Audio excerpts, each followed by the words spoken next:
कभी भारत ने सोचा था कि अमेरिका का राष्ट्रपति भारत के प्रधानमंत्री से ऑटोग्राफ मांगेगा? दुनिया में मोदी जी जहां पर भी जाते हैं, दुनिया भर में लोग मोदी मोदी मोदी मोदी मोदी मोदी के नारे लगाते हैं। जेपी नड्डा कहते हैं कि मोदी जी इतने पावरफुल हो गए हैं कि अमेरिका के राष्ट्रपति उनका ऑटोग्राफ मांगते हैं। अमित शाह कहते हैं कि विदेशों में अब मोदी मोदी के नारे लगते हैं। मोदी सरकार के कई मंत्री कहते हैं कि मोदी जी की इतनी ताकत है कि रूस यूक्रेन का युद्ध रुकवा दिया था। ऐसे मंत्रियों से सवाल है कि फिर मणिपुर की हिंसा पीएम मोदी क्यों नहीं रुकवा सकते? जब भारत का एक राज्य जल रहा है तो क्यों पीएम मोदी विदेशी मेहमान नवाजी के मजे ले रहे हैं? अमेरिका में अपने काम की वजह से राष्ट्रपति जो बाइडेन ने क्वाड की मीटिंग कैंसिल कर दी थी। वहां जाना कैंसिल किया तो मीटिंग ही रद्द कर दी गई। लेकिन भारत के प्रधानमंत्री आखिरकार जब देश का एक राज्य हिंसा से ग्रस्त है तो क्यों बार बार विदेश जा रहे हैं? क्यों वहां पर इवेंट मैनेजमेंट किया जाता है? जब ऑस्ट्रेलिया के प्रधानमंत्री तारीफ करते हैं तो हमारे देश का मीडिया खबर चलाता है कि मोदी दुनिया के नए बॉस बन गए हैं। तो ऐसे बॉस आखिरकार मणिपुर के हालात पर क्यों कुछ नहीं बोलते? What makes me even sadder that you, our Prime Minister, haven't said anything about it. क्या 9 साल की बच्ची टिया की आवाज पीएम मोदी को सुनाई नहीं देती, जिसने एक वीडियो बनाते हुए पीएम मोदी को नींद से जगाने की कोशिश की है कि आपने मणिपुर की हिंसा पर एक शब्द नहीं कहा, इससे मैं बहुत आहत हूं।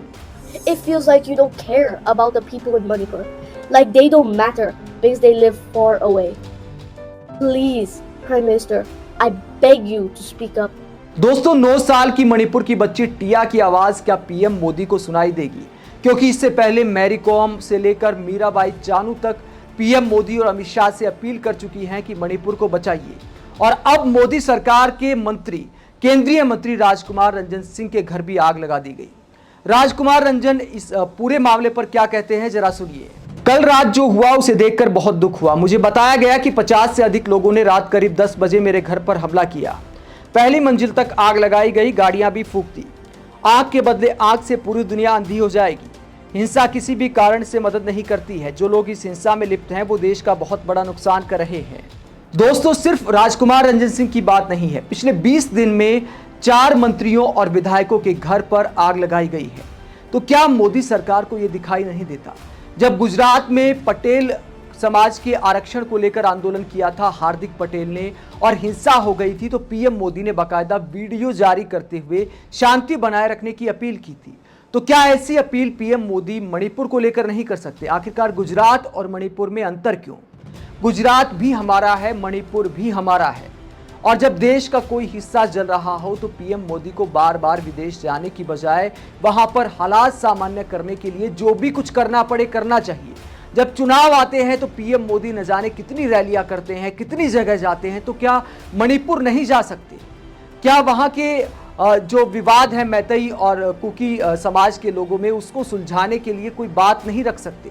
कम से कम एक ट्वीट तो कर देते। हर छोटी मोटी बात पर पीएम मोदी ट्वीट करते हैं, तो क्या मणिपुर को लेकर एक ट्वीट नहीं कर सकते?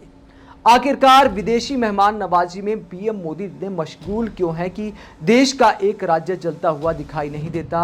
और कम से कम राज्य ना सही, मोदी सरकार के मंत्री का घर जला है तो उनसे बात तो जरूर करनी चाहिए कि आखिरकार हालात इतने खराब क्यों हैं। आप इस पूरे मुद्दे पर क्या सोचते हैं? कमेंट बॉक्स पर अपनी राय जरूर दें। आप देखते रहिए पब्लिक मीटर। नमस्कार।